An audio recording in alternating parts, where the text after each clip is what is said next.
L'environnement actuel est caractérisé par, on a envie de dire, un empilement de crises. On a d'un côté l'effet du Covid qui est encore avec nous dans certains pays, en particulier la Chine, où on a vu des ralentissements importants.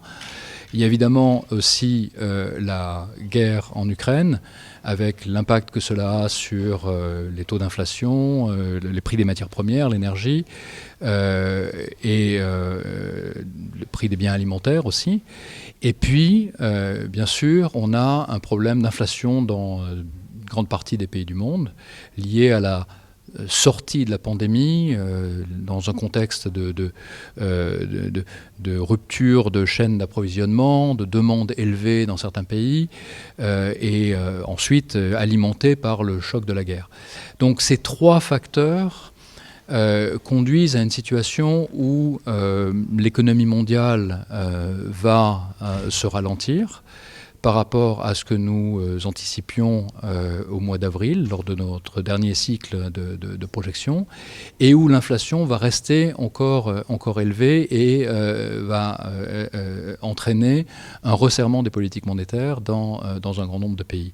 Donc nous anticipons, et évidemment nous n'avons pas encore les chiffres exacts, puisque nous sommes en train de faire notre cycle de prévision pour notre mise à jour de juillet, mais il est déjà clair que l'économie mondiale ne va pas croître nécessairement à 3,6%, qui était notre prévision du mois d'avril, et que l'inflation va rester un peu plus élevée.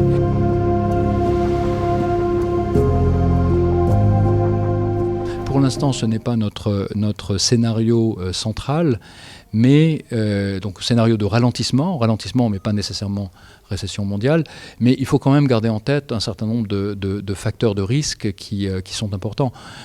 Donc d'une part, on pourrait avoir une escalation supplémentaire, une escalade supplémentaire des sanctions et de la guerre en Ukraine qui viendrait remettre sous tension les prix de l'énergie, peut-être le prix des biens alimentaires.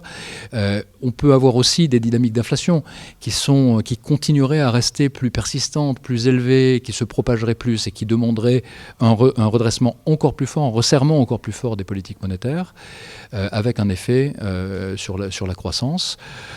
Donc ces deux risques sont très importants. Il y a un troisième risque qu'il faut quand même garder en tête, c'est que jusqu'à présent, malgré le resserrement des politiques monétaires auxquelles nous avons assisté, les pays, les conditions financières, alors je parle des conditions de financement des pays, les conditions d'emprunt, l'accès au marché, se sont tendues, mais il n'y a pas eu de crise financière majeure. Or, historiquement, lorsque les places monétaires centrales, les États-Unis, l'Europe, le Royaume-Uni et d'autres, rentrent dans un cycle haussier de leur politique monétaire, comme maintenant, cela crée des difficultés pour beaucoup de pays émergents. Ça a conduit à renchérir le crédit, ça conduit aussi leur monnaie souvent à se déprécier dans ces pays-là, et donc ça crée d'autres problèmes d'inflation importée, des problèmes de financement. Et donc on a assisté dans le passé à des situations où lorsque les États-Unis et d'autres pays resserraient leur politique monétaire, cela pouvait provoquer des situations assez compliquées dans les pays émergents. Pour l'instant, ça ne s'est pas encore produit, mais il faut rester vigilant.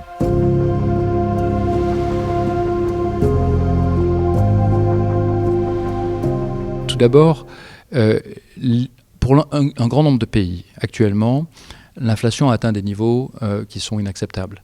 Donc, même si le resserrement des politiques monétaires va entraîner un ralentissement de la croissance, il est nécessaire de resserrer la politique monétaire et de stabiliser les prix, la hausse des prix. Et cette stabilisation de la hausse des prix, c'est un point qui est important et je tiens à préciser, elle viendra aider la croissance par la suite. Parce qu'un environnement qui est un environnement stable monétairement, c'est un environnement qui est plus propice à la croissance, qui favorise la stabilité financière et qui vient aider aussi le financement des comptes publics. Donc c'est un ajustement qui est absolument nécessaire à ce stade, et un certain nombre de banques centrales ont commencé à le faire. Maintenant, pour des pays émergents qui voient au départ une partie de leur inflation liée à la dépréciation de leur monnaie. Ce n'est pas le cas du Maroc, mais aussi à une hausse des prix de matières importées, de l'énergie ou des biens alimentaires.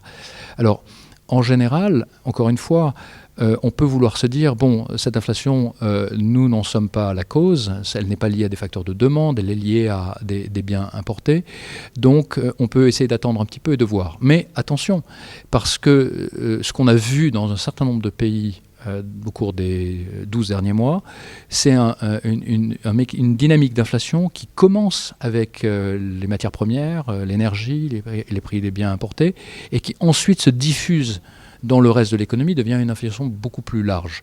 Et lorsque ça devient une inflation beaucoup plus large, qui est élevée, à ce moment-là, les banques centrales ont besoin d'intervenir.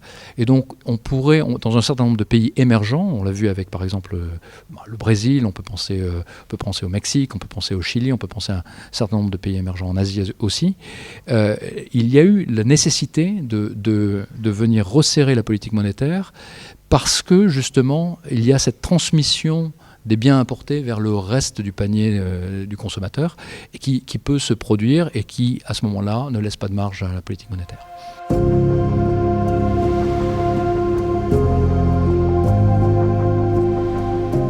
Dans les pays qui en ont la possibilité, il y a un rôle pour la politique budgétaire. L'augmentation on parle du prix de l'énergie et du prix des biens alimentaires, ça vient frapper en tout premier lieu les ménages aux revenus les plus modestes. Pour eux, la part de l'énergie et de la nourriture dans le panier de la ménagère, dans leur panier de leurs dépenses mensuelles, est très élevée. Et donc, ça se traduit par une perte de pouvoir d'achat, un appauvrissement. Et donc, il est tout à fait approprié que les gouvernements, à travers leur politique budgétaire, viennent soutenir et viennent aider ces catégories les plus vulnérables.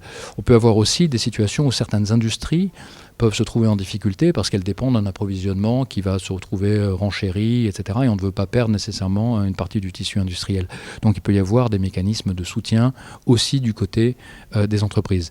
Mais il faut garder en tête que ces mesures ont besoin d'être bien ciblées. Et elles ont besoin d'être, dans la mesure du possible, d'être temporaires et de venir vraiment aider et soutenir dans les moments où c'est nécessaire, mais de ne pas être inscrites dans un cadre budgétaire autant plus long. Donc la difficulté est souvent là, c'est-à-dire de mettre en place des politiques qui vont venir fournir une aide qui est nécessaire et sans nécessairement venir obérer les comptes publics de manière trop importante.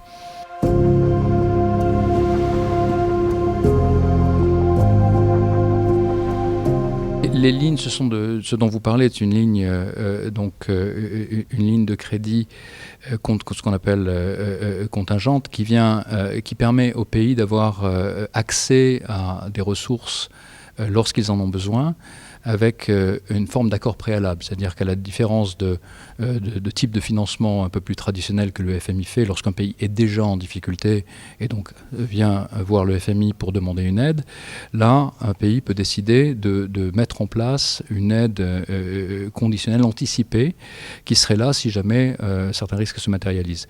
Donc ce que ça nécessite, c'est évidemment une discussion entre les autorités du pays et le FMI sur les conditions d'octroi à l'avance de cette aide. Et donc il y a un certain nombre de critères qui sont discutés, etc. Je ne vais pas rentrer dans les détails parce que ces discussions sont en cours. Mais ça apporte, le principe c'est que ça vient apporter une flexibilité supplémentaire à ces pays-là pour leur permettre de faire face à un certain nombre de chocs de liquidité auxquels ils seraient amenés à être confrontés dans le futur.